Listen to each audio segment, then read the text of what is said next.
Heat exhaustion. Just sleep it off.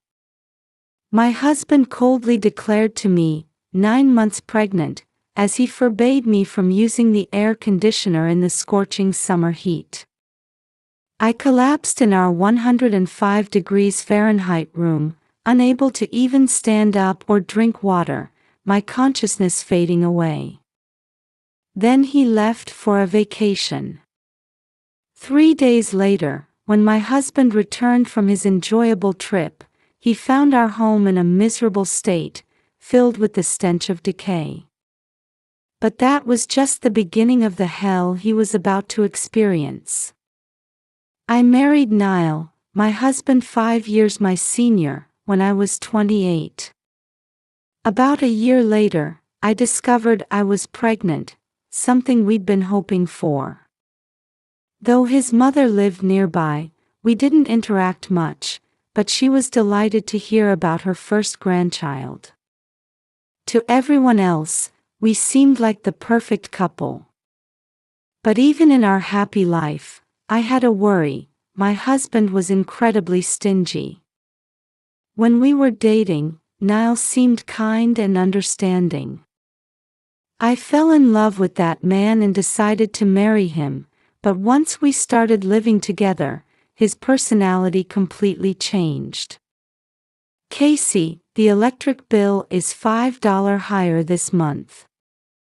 And the grocery and household expenses are up from last month too. You're being too extravagant. What? That's just a normal fluctuation, isn't it? Everything's getting more expensive lately, we can't help it. Then use your head and find ways to economize. You're a housewife, aren't you? You're useless. Every month, my husband would meticulously check our expenses, and if he felt anything was even slightly higher, he'd invariably berate me. If I wanted something, I couldn't just buy it without Niall scolding me, so I had to check with him first. And most of the time, he'd dismiss it, saying I didn't need such things. I was starting to feel suffocated in this marriage, feeling like I was under constant surveillance. When I found out I was pregnant, I felt joy but also a twinge of anxiety. Still, I thought surely he'd change once the baby was born. I used to work full-time at a large corporation. But as soon as I found out I was pregnant, I started experiencing severe morning sickness. The doctor diagnosed it as hyperemesis gravidarum and advised me to take a leave of absence until my condition improved. That night, I told my husband what the obstetrician had said. Niall frowned. What? Absolutely not. But I can't work in this condition with all the nausea. If you take leave, that means no salary, right? That's a problem. I couldn't believe what I was hearing. He was more worried about the salary than my health. But my body was screaming for rest, so I had to convince Niall somehow. The morning sickness should only last another month or two, and HR said I could get sickness benefits, so we'll manage. No, it'll still be less than if you worked normally. No way. He refused to budge and shut himself in the bedroom before the conversation was even over. After much deliberation, I decided to ask my workplace for permission to work from home. For the next 2 months, until my condition stabilized, I struggled through work at home, fighting waves of nausea every day. My husband didn't say anything about this since my salary remained the same. It felt so unfair. There was a reason I felt this way. While my husband was extremely critical of our living expenses and my purchases, he was quite extravagant when it came to his own spending.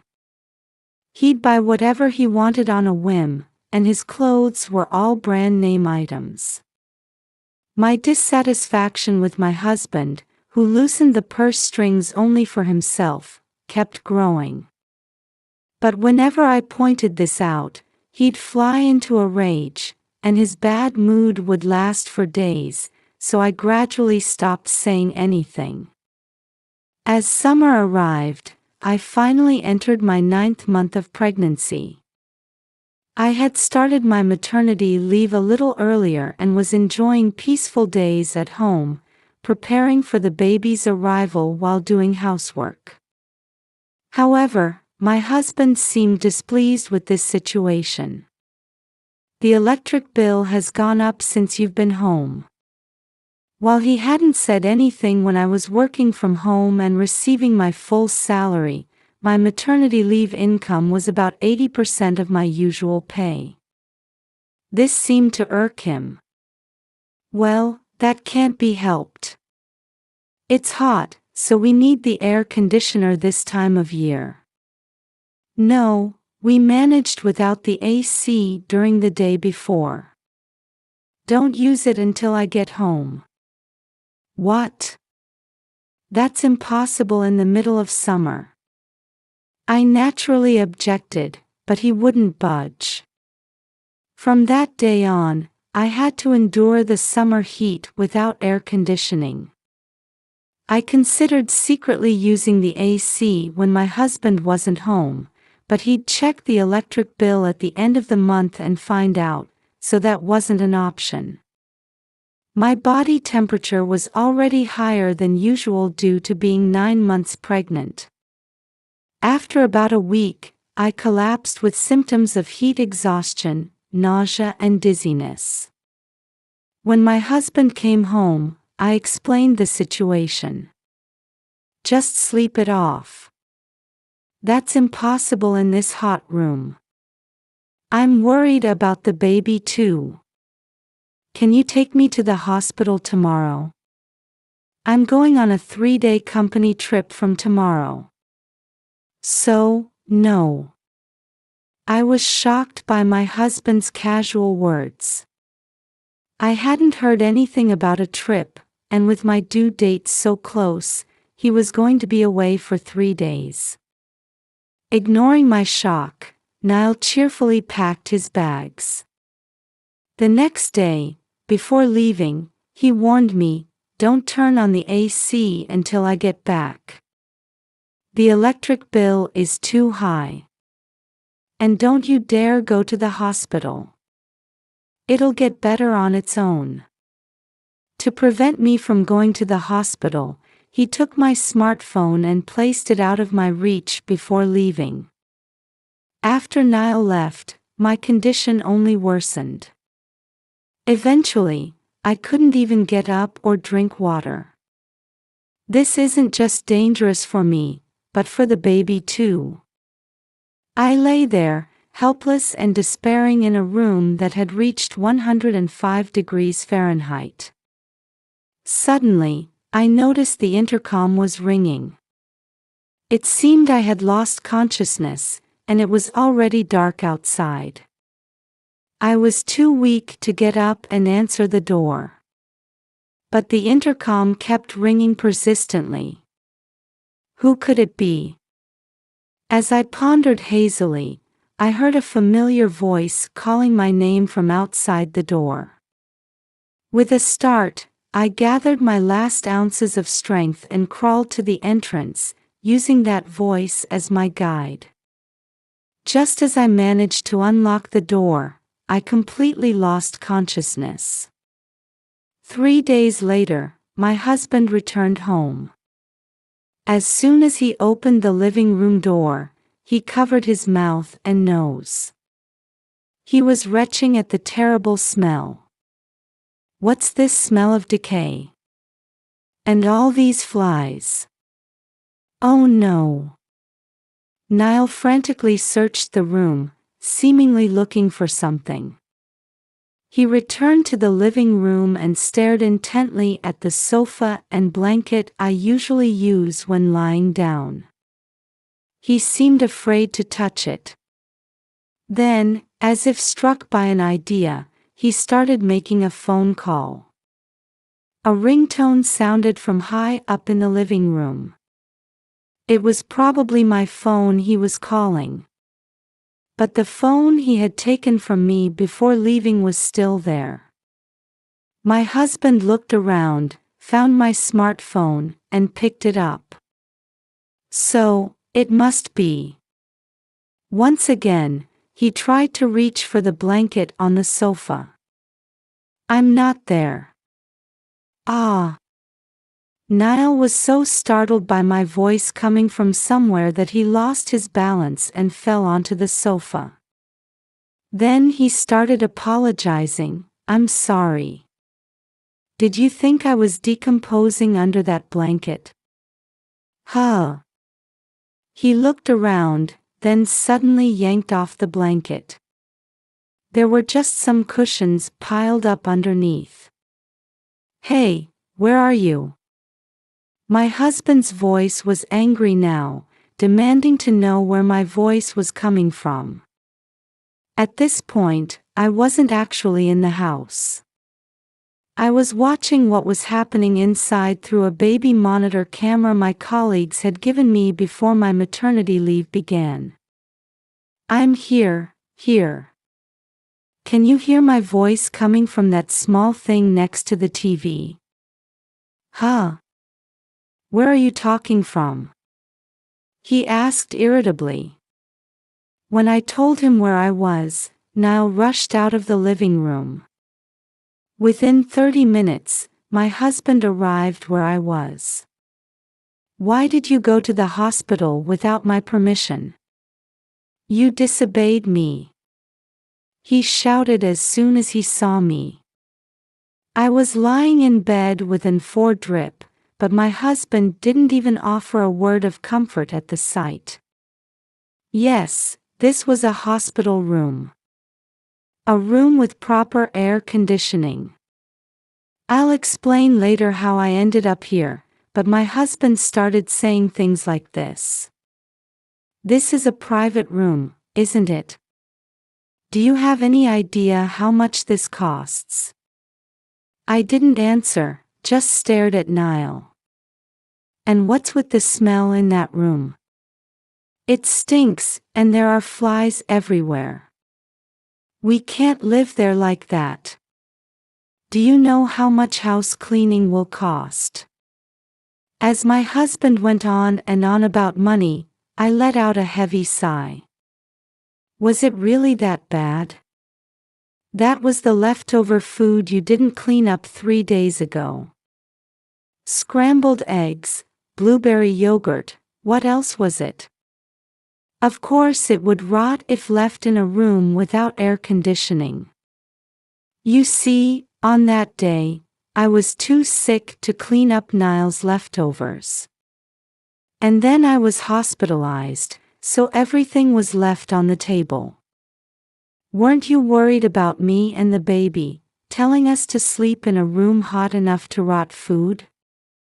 If you had cleaned up properly, there wouldn't have been a problem.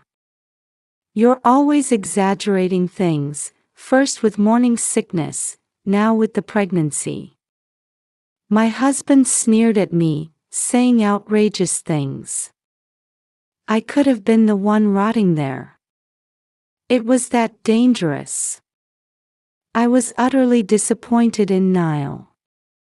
But he showed no sign of remorse. Even if you don't care about me, I can't imagine raising a child with someone who doesn't worry about their baby. What are you talking about? Are you planning to become a single mother? You can't raise a child alone. Besides, being a single parent means living in poverty. Don't you think that's pitiful for the child? Niall said with a smirk, looking down on me. How far is this man going to belittle me? Suppressing the urge to slap him, my heart was burning with a desire for revenge. Suddenly, the door to the hospital room opened, and someone walked in. My husband was surprised to see this person, his eyes widening. Mom! Why are you here? I called her. Is that a problem? Besides, she's the one who saved my life. You see, it was my mother-in-law who had rescued me from the house and got me admitted to this hospital that day. But I thought you didn't like Mom. Huh? You're the one who's been uncomfortable with your mother and avoiding her all this time, right? I've been exchanging contact information with her and keeping in touch occasionally. I never heard about that. Did I need to tell you? It seems Niall found his strict and nagging mother bothersome, but that was just her motherly love. However, unable to see that, my husband had unilaterally distanced himself from her. As for me, ever since I reported my pregnancy, I had made it a daily routine to reply to the morning emails from my mother-in-law checking on my condition. Of course, I found it difficult to consult her about my troubles with Niall's excessive frugality, but I was encouraged by her kind messages that arrived every day. On the day my husband left for his trip and took away my smartphone, I couldn't reply to my mother-in-law's email. The sudden break in our daily habit must have worried her. Concerned, she came to check on me just in case, and that's how I was discovered and rescued. It was her who had been persistently ringing the doorbell and calling out to me in my fading consciousness. Casey was in a life-threatening situation if she had stayed at home. That's an exaggeration. You almost lost your wife and child, and you're still saying such nonsense. My mother-in-law, who had heard everything from the hallway, scolded Niall. My husband backed away, intimidated by his mother's intensity. Don't interfere in our marriage. Even so, my husband retorted while trying to forcibly grab my arm and get me out of the bed, intending to discharge me and leave this place quickly. I shook off his hand. I'm divorcing you. As a father's responsibility, you'll pay child support properly. Well, I might agree to a divorce, but I won't pay any money. My husband shouted, his face red with anger, spittle flying. From there, neither of us would back down, and the conversation reached an impasse. That's when my mother-in-law pulled out a piece of paper. It's not that you won't pay, it's that you can't pay, right? What my mother-in-law thrust at my husband was a debt collection notice. How did you get that? Seeing it, my husband was visibly shaken, cold sweat breaking out on his face. Actually, my mother-in-law had found that letter in the mailbox when she rescued me. I was shocked to see this. So that's why you were so keen on saving money and wouldn't let me take time off work. You were planning to use my income to repay your debts. How I use the family's money is my business. It seemed she had hit the nail on the head. He stumbled over his words for a moment but then spat them out as if in defiance. Just then, there was a knock on the door, and a nurse came in to announce it was feeding time. My husband tilted his head in confusion. When I was brought to the hospital, I was in a critical condition. Judging that both mother and child wouldn't survive otherwise, they had performed an emergency C-section. It was all thanks to my mother-in-law finding me at that crucial moment and calling an ambulance. I had been covering my stomach with a blanket on the bed since Niall arrived, so he hadn't noticed that I had given birth. Pay off your own debts with your own efforts. Because of your selfishness, we were put in mortal danger. You don't deserve to be a father. Sensing my firm resolve for divorce from my expression, my husband suddenly became flustered. I was wrong. I'll apologize, so let's reconsider the divorce. It's too late.